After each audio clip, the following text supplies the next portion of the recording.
Earthlings. So I've been asked to clarify my comments about cruelty and carnism, haven't I, Rooch? Yeah. No, Roochy. So I said that cruelty and suffering, pain, that kind of thing, are not the fundamental issue. That's rights violations. I also said that carnism is a half measure because its focus is not like speciesism on all animal use. It's kind of essentially a vegetarian idea. So I wouldn't use carnism myself. Even the person who coined it said that you can get eggs and dairy without violence. It's not a vegan concept.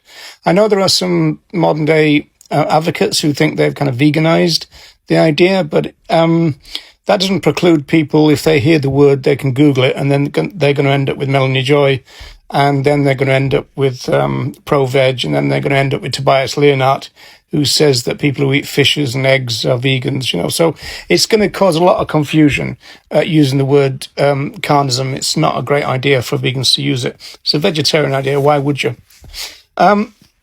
Cruelty, yeah. Well, cruelty is a bit more complicated in the sense that it does feature in the official version of the Vegan Society definition, which came into being from 79 through to 88. And you have to remember here that it was when the society was moderating and professionalizing, and the history of that, look at the work of Corey Wren, is that when movements professionalize, they moderate their views and they moderate their values, and some of the core values come under threat.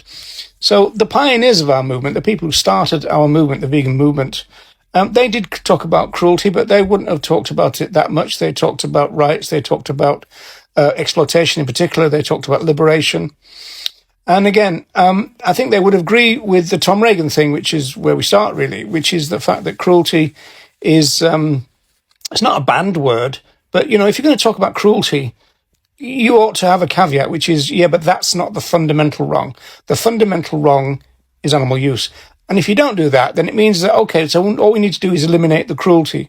Now, we could argue that you can't eliminate the cruelty. The animal welfare ideology says that that's exactly what you can do.